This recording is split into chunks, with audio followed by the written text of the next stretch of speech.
I like it, personally. Okay. Do you want a photo of it? Or?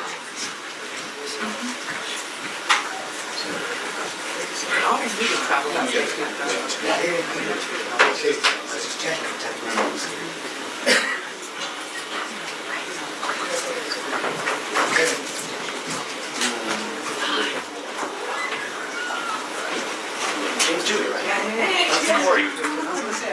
It's okay, good to see you. It's only your vision. That's the one. Say it. So if you thought about it, I don't know if you decided one way or the other. Yeah. Nice.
Thank you so much.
Anyway, we did a good job. At least with something. At least he did something. We love him, we support him. He was one of walking in the army. What do you think about the decision?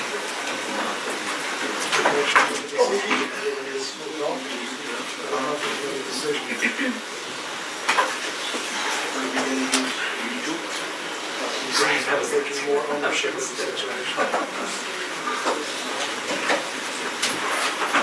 How are you feeling?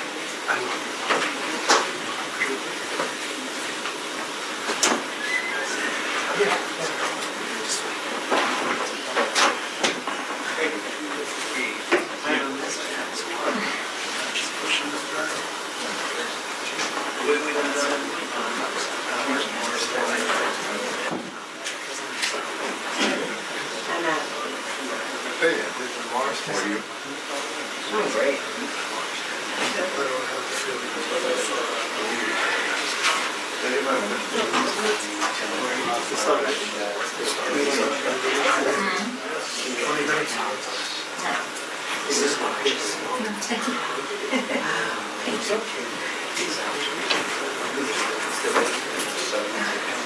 Yeah.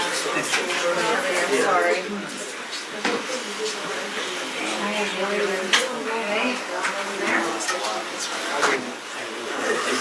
ABC is here today too. All the seats will be taken.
What brings you over here today? Go ahead.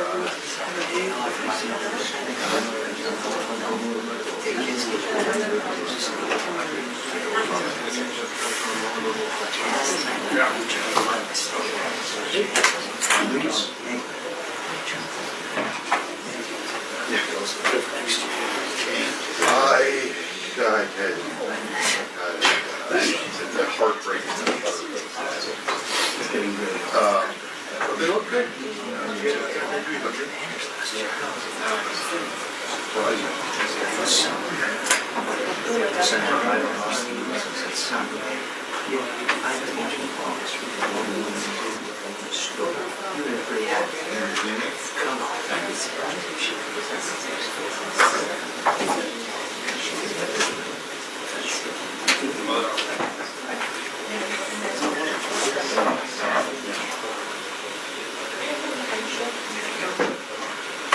Did they do it? Yes. No, exactly.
Thank you, ma'am. Thank you.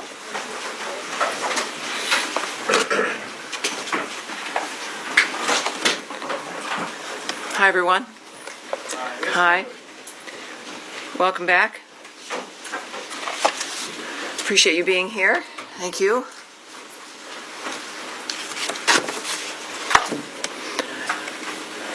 Everyone's set? We're good? Great. Welcome aboard, everyone. Thank you again for being here. For generations, the Middle East has been dealing with the world's largest state sponsor of terrorism, with the attack on Israel on October 7th by Hamas, reminding us of what's at stake.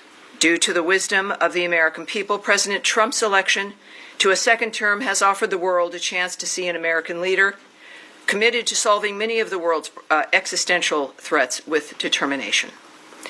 Now, as the conflict between Israel and Iran continues, President Trump has also been clear that Iran cannot have a nuclear weapon. Secretary of State Marco Rubio has also stated that fact, as he has traveled the world working to implement President Trump's vision of peace and security. That statement has also been uttered from this podium many times.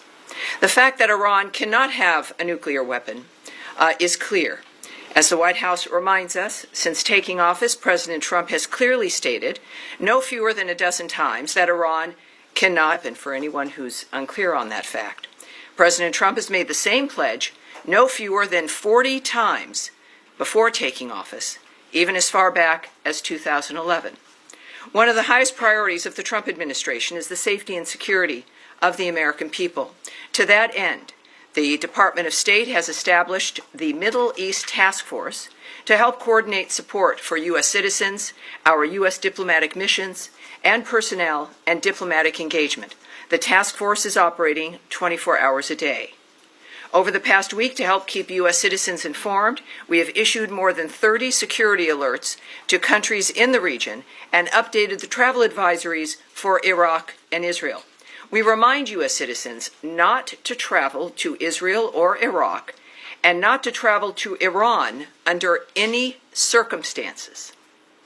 We continue to monitor the complex and rapidly evolving situation on the ground as we continue to assess and address the needs of U.S. citizens. We urge all U.S. citizens to regularly visit travel.state.gov for the latest travel advisories and security updates, and to enroll in the Smart Traveler Enrollment Program, also known as STEP, to receive timely alerts and guidance from the State Department. For Americans needing assistance, and there we have a bit of the website there for you, call +1 202 501 4444. That number again is +1 202 501 4444. If you're on that website, you can also click on that red box. It will take you to a page where you can search for the embassy of your interest, where you are, where you would like to connect to be able to get help from the embassy in the country where you are. And of course, the numbers there as well for your closest U.S. embassy. I also want to add a couple other things here as we're dealing with this. It is certainly a rapidly evolving dynamic, but to conclude the topper here today, I want to recognize the State Department and other U.S. government teams around the world working under threat on behalf of the American people, particularly those in Israel and Ukraine, who spent another night sheltering in bunkers as they came under attack. Our priority is the safety of Americans overseas and here at home. It is the priority of Secretary Marco Rubio. It is the priority of everyone who works in this building, and the thousands of American citizens who work anonymously and whom you will never see, who are working in embassies and consulates around the world and working with those local nations to be there for American citizens and to help facilitate American diplomacy. Our priority is the safety of Americans, yes, here at home, but also overseas. We thank all of those working on behalf of the American people, all of you watching from home and from around the world. We thank you, and for everyone around the nation, we know and honor your work as we begin another briefing here, ready to take your questions. All right, yes, sir. Yes, hi, Tammy, thanks. Thanks for that. Could you give us some more details on this task force, how it's going to work, and specifically if it's going to help Americans potentially leave the region, be repatriated, or depending on the countries that they're in, and any more details you can give on that? Right. I won't be giving you, just as a reminder of how today is a little bit of a different day for the briefing. There is always things that I can't say to you. And yet we have a long back and forth. Sometimes we have a little bit of a debate. I won't engage in that today. My responses will be perhaps a bit quicker than usual, and I'll be moving around more quickly to reach as many of you as I can. There will be less than I can answer for you because of the circumstances that we're dealing with around the world. So it is, just want you to know, it's not personal. But we're working on certain things like the task force as an example. The task force is a group of people who are working, taking the calls of people, of American citizens around the world, making sure that they get connected with what they may need in that region. I won't go into the details of all that the task forces do, of course, but it's about information, making sure people here at the State Department and people that we get the information we need, but also people around the world, American citizens, get directed to the information that they may need as well. So I'll leave it at that, but this is something that the State Department does when there's a situation that requires it, and this is one of those times. Tammy, I'm sorry. Could I just ask Sure, about the Matt, phone sure, number? of course. That phone number that you get, if you call that number, which I can do right now, who do you get? You get an individual who is Task force, or no, you don't get the task force. That phone number is a general phone number. The task force is busy, but it is a separate unit that is established to take the calls to assist American citizens who call to the embassies. Particularly, you're going to be referred to embassies who can help you get what it is you need. So good question. Thank you, sir. All right. Yes, Andrea. Just a quick question. There's some specific consular needs. One in particular that I'm aware of, and there may be more than one, is an American citizen in Iran, where there is no embassy, no consulate. Mm-hmm. Would that be the Swiss protectorate? Would there be other options? Is consular affairs give any advice as to what to do about Americans right now stuck in? I can't speak to places? any advice or information regarding individuals in Iran at this point. And what about American Israelis or Israeli Americans either wanting to come out or wanting to get back home? El Al, I believe, has resumed flights in some small measure for people who, some people have kids in Israel and they were visiting the States. Mm-hmm. And they're American citizens.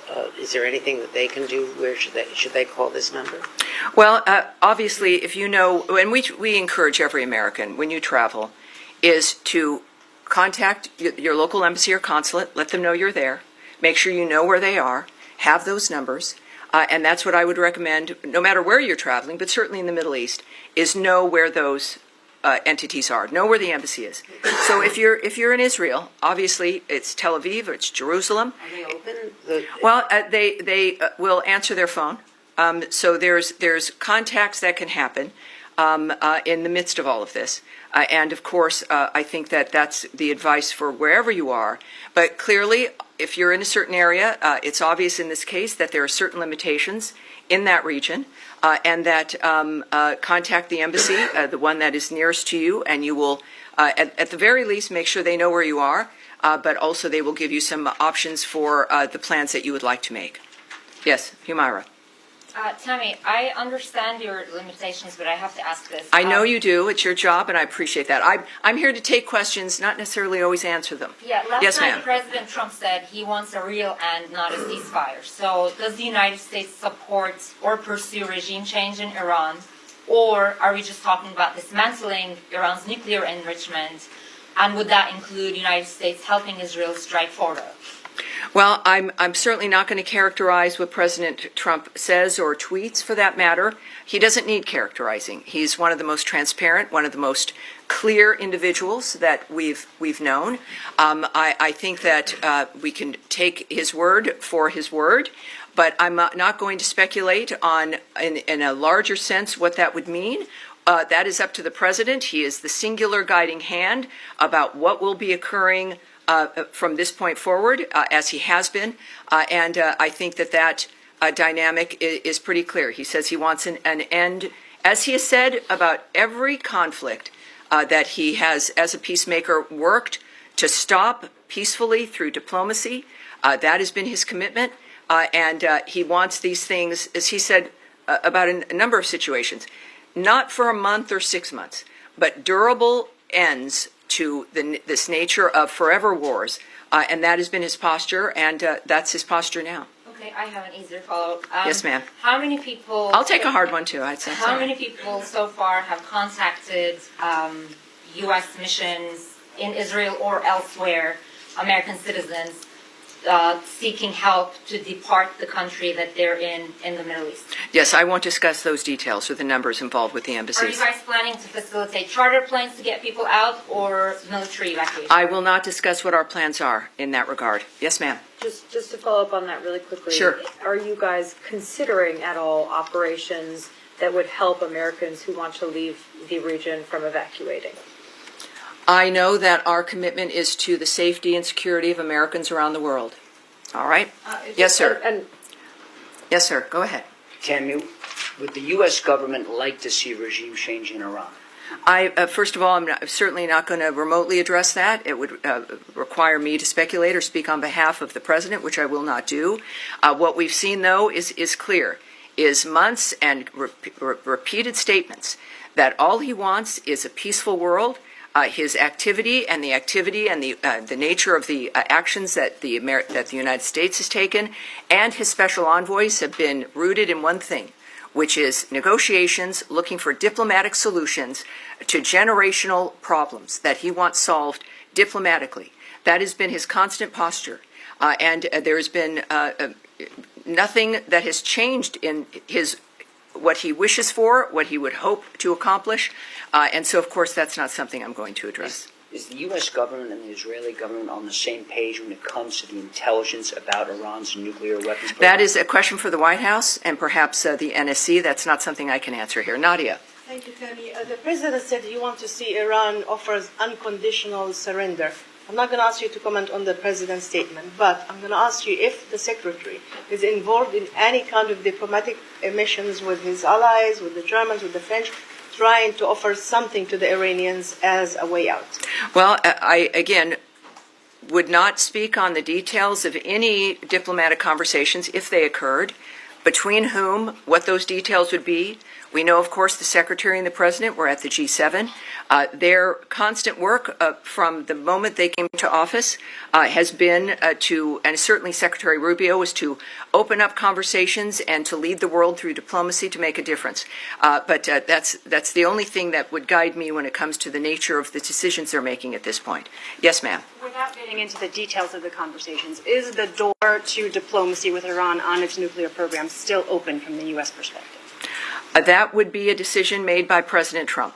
Have you heard from the Iranians signaling interest in continuing discussions? That is not something that I can speak to. Yes, ma'am. Going back to the consular piece of this in Israel, the latest security alert from the embassy there still says that the embassy is not in a place to evacuate or directly assist Americans. Do you have any timeline on when that might change for the Americans who are stranded in that country? And just looking at how quickly the security situation has changed there, the travel alert was raised to a level 4 from a level 3 for the entirety of the country. Is that a sign that the State Department was caught on its back foot a little bit by this change because Americans still can't get help?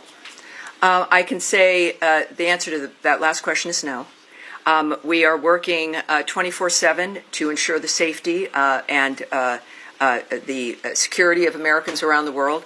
I can say that the Department of State is always planning for contingencies to assist private U.S. citizens' departure from crisis areas, and we will alert the U.S. citizenry community if there is and when there is additional information to share regarding their options during any crisis, but certainly this one as well.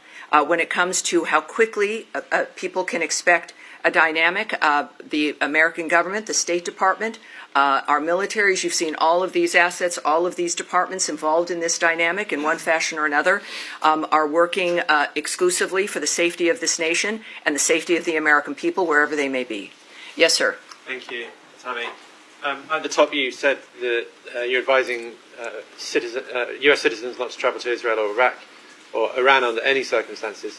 Do you have any more general guidance for Americans in the Middle East, more broadly as a region? Are there other countries that you're advocating people depart from? Well, at our website, we have our travel alerts. We also have moved them on our State Department Twitter, our social media accounts. Those are for the public to see. Would there be, what is the specific one for people to look to if they want to look for specific country travel alerts?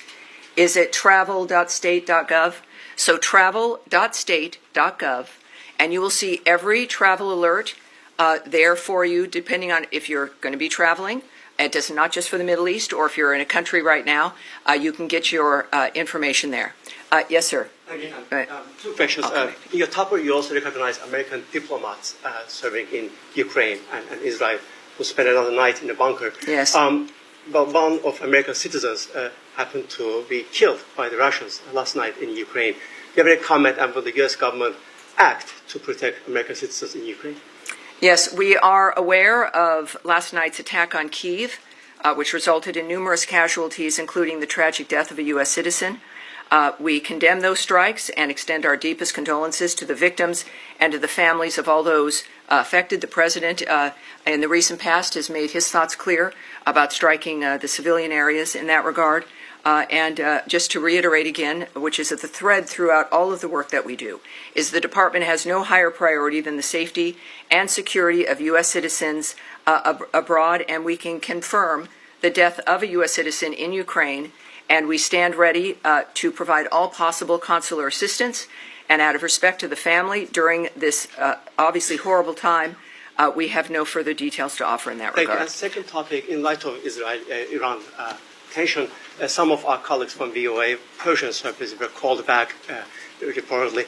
How much do the events of the past few days signify the role of VOA and other outlets to counter this narratives from U.S. enemies? Yes, I'm not going to go into the details of what we're doing when it comes to communications into that region or into specific countries. Yes, sir. Thank you, Tammy. Two Iran-related topics. Number one, the administration kind of kept this conflict between Israel and Iran at arm's length over the first few days. And now, since last night and especially into today, we're hearing the president say, we more. We have control over the skies. We know where the supreme leader is. He's kind of taking more ownership of the situation directly. Is that feeling trickling down to this building as well? Is there more of an ownership of the situation in the State Department as well? Well, I again can't characterize the feelings of the President of the United States. We know that he is our lead. We know that he is the guiding hand. We know that he is one of a few who know all the details, and he is clearly has a mission and an agenda that has involved diplomacy and changing the world for the better for people. In the meantime, of course, things change, our experiences change, He's making comments that are a reflection of what what matters to him, and of course, what matters to the president matters to the State Department and every other department. I think that it is fair to say that his leadership and his reelection to the second term was because people here in the United States were tired of the status quo, and what the world has seen is a peacemaker and someone who can make a difference, and that's what they're looking forward to. Question. Can I get in one more? One more. There's no special envoy for Iran. Several key locations in the Middle East don't have a confirmed ambassador. We speak often about the day after situation in Gaza. What about the day after situation in Iran? Is the State Department ready for it? Well, the State Department and the Trump administration, while you may not see things immediately, just because it's not maybe in the news or you're not present for things that occur, doesn't mean they're not occurring. I would remind everyone that the State Department, as I've found out, is sort of like the military. It's 24/7. It is not something that is a basic 8 to 5 dynamic. And it's because people are working around the world constantly. It is literally their mission, personally, their work is what they do and are committed to. So while you may see a certain thing in a static framework, it doesn't mean that we have not worked on that or are not working on that or that things will begin to happen. So it's just a reminder that it's not about the day after. We are working before, during, and after. It is the anticipation of people with history and an experience when it comes to the history, not just of a building and of a department of the United States, but the history of people working on diplomatic issues throughout the world. And they work for this department. They are committed to those issues, and that is what makes the State Department so effective, in addition to the leadership that is afforded by Marco Rubio, as guided by Donald Trump. Yes, sir, you've been waiting. Tammy, the NATO summit is in The Hague next week. Yes.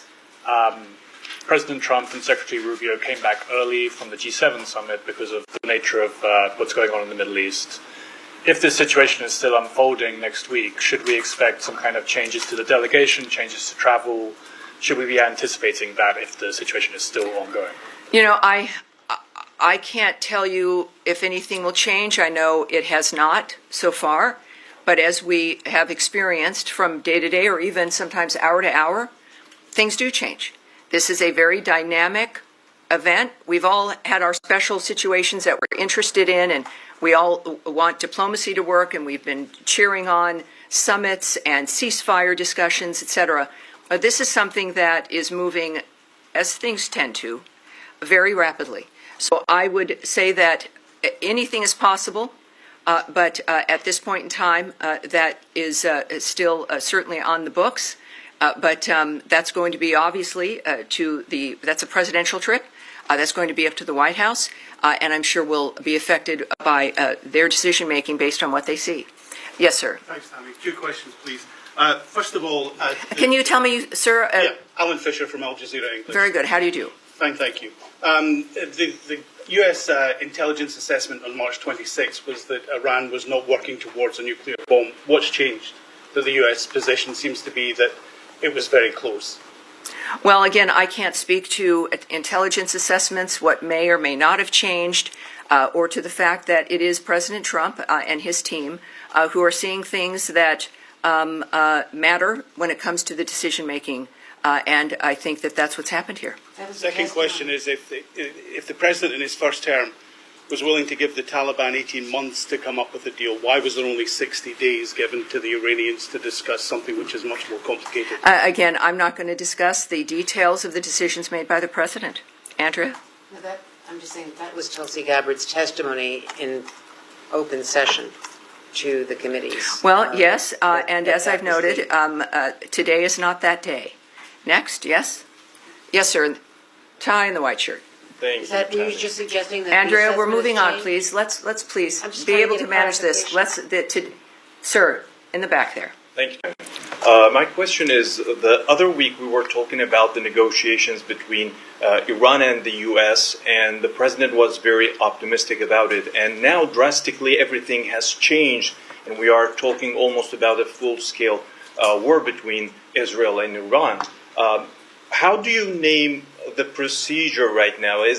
Has the negotiations failed?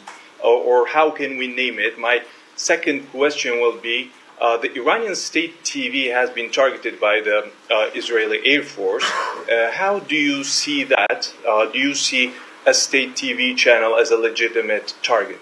Well, you'd have to ask Israel about their decisions when it comes to the choices with what they strike and what they don't. And on your first question, which now is already, what was your first question? My first question, after all this, after these escalations, how do you name? Oh well, the I would say that you would look to the President of the United States for how he is characterizing what has occurred. And he is very open and transparent with that, and does it with his many conversations with the media and also on Truth Social. He is clearly accessible, certainly with his remarks, and he has said a number of things on social media that I think might answer your question. Yes, Saeed. Thank you. Very quick question on Gaza. Can I do that? Of course. Well, yeah. Are we continuing Well, still I with it? also have I will come to you on Gaza, Saeed, I promise. But let's continue with the topic at hand. So yes, sir, in the back. Thank you so much, Tommy. Two questions. One question on Iraq related to Iran. Iranian-backed group Qatar Hezbollah threatens the U.S. against interfering in the Israel-Iran conflict, which they said any American intervention in the conflict would prompt the group to target the U.S. interests across the region.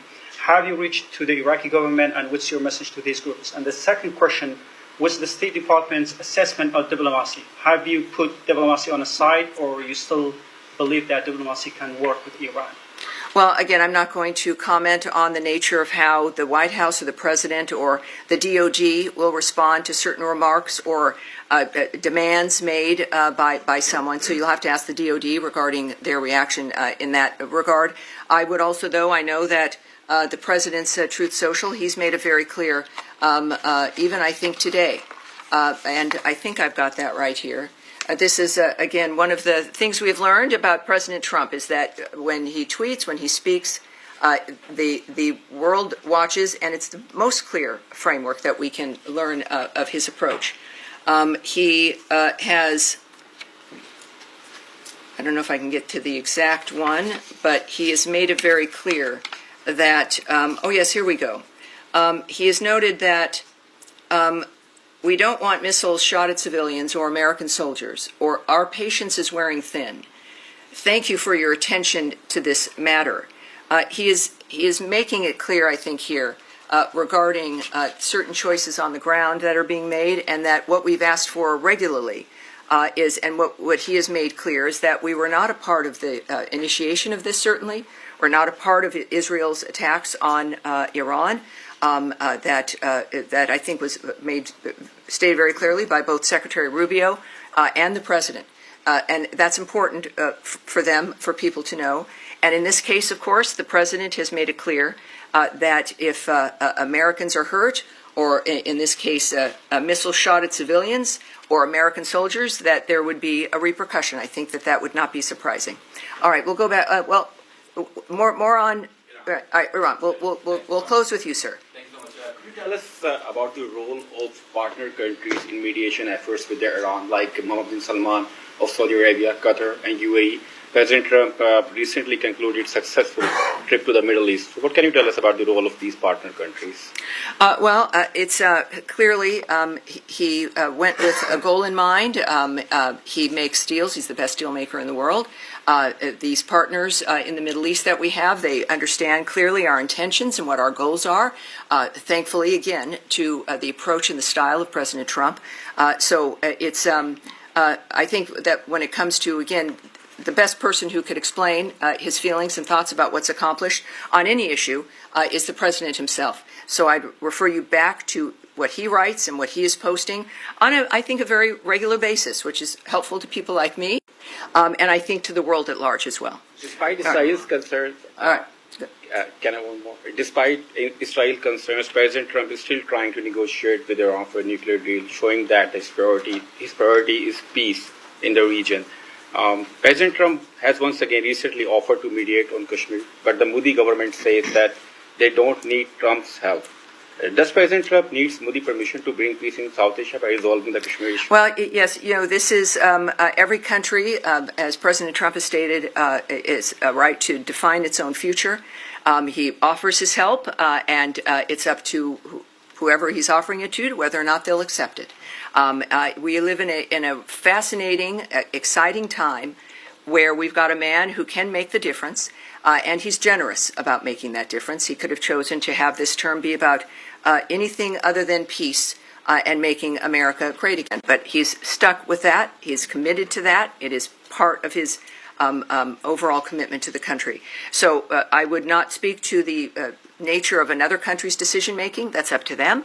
But I think all of us are grateful that we have a president who's willing to help and wants to help. Now, you have one more on Iran, and then we'll go to Saeed. Can you confirm a report that the former Iranian President Mahmoud Ahmadinejad has been killed in Tehran? I can't confirm that or report on that or discuss it. All right, thank you. Saeed. Thank you. Very quick question. Yes, sir. In the last 48 hours, or the last 3 days, dozens of Palestinians have been killed at the aid centers and so on. With everybody focused on Iran, this situation still garner some interest or attention from this building or from the United States of America? And are you urging the Israelis to hold off whatever the amount of firepower they're firing at these aid seekers? Well, we, of course, are always saddened to hear reports about any mass casualty situation or shootings. I don't know who isn't, no matter what the dynamic. The IDF has said a particular incident is under review, and that is helpful, and we'll see what their review comes up with. And in the meantime, I think it is important also when it comes to the nature of the efforts to get aid and food to the Gazans. We now know, can report that the Gaza Humanitarian Foundation now is working at 4 distribution sites and has distributed nearly 26 million meals to date. So it is, again, a conversation about whether or not the State Department cares. Every day there's a demonstration. And when we think about the State Department, it's people. It's people who've committed their lives to a diplomatic life, to a life of foreign service, to a political life, to try to make the difference for the world. So we see that manifesting here. And as we also know with today's events and today's conversations, there's a reason why we need people like President Trump and the American commitment to peace abroad. All right? Yes, go ahead. Yeah, it's been reported over the weekend that the Secretary of State Secretary, actually the President, yes, would expand the travel ban to 36 other countries. A lot of them, from what I understand, are in Africa. There's already 19 countries that are affected by the travel ban to a different extent. Can you share any details, elements you have on this plan? I'm going to speak a little bit about it, not into the detail of what about the decision making or the process in that regard, but we are, of course, committed to protecting our nation's citizens by upholding the highest standards of national security and public safety through our visa process in particular, as laid out in President Trump's Executive Order 14161, protecting the United States from foreign terrorists and other national security and public safety threats. The visa adjudication process has got to ensure that U.S.-bound foreign travelers do not pose a threat to the national security and public safety of the United States. That is, I think, a very low bar, and is a bar that every nation should be able to adopt. To protect the national security and national interests of the United States and its people, the Department of State and other U.S. government agencies assess other countries' security capabilities, information sharing, and identity management practices, exploitation of the U.S. visa system, such as overstay rates, and failure to facilitate the repatriation of their removable nationals. So, noting where a country, perhaps as you did, is located, the geo position, the actual location of a country, is not a factor, or what continent that country is on.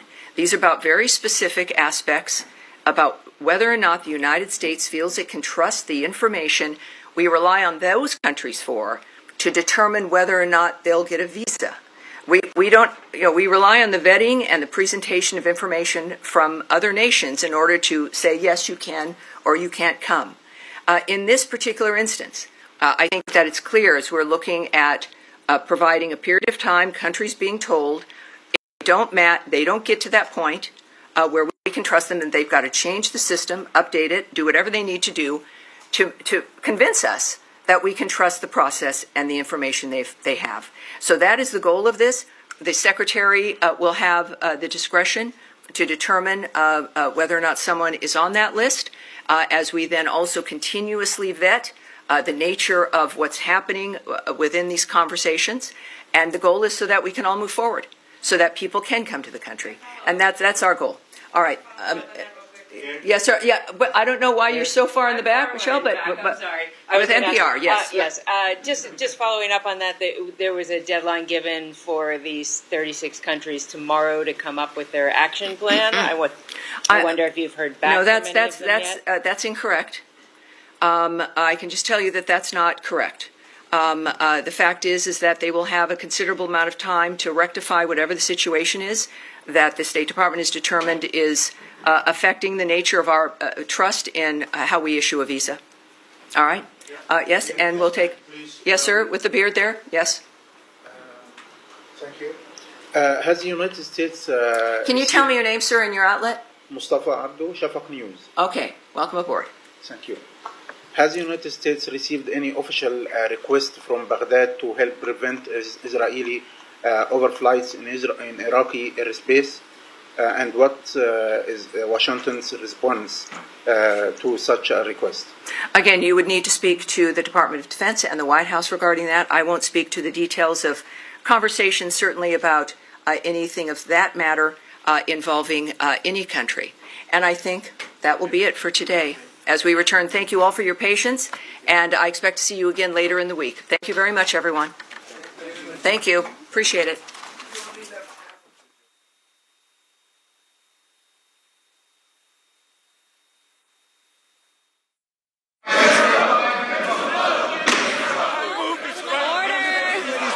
In a nation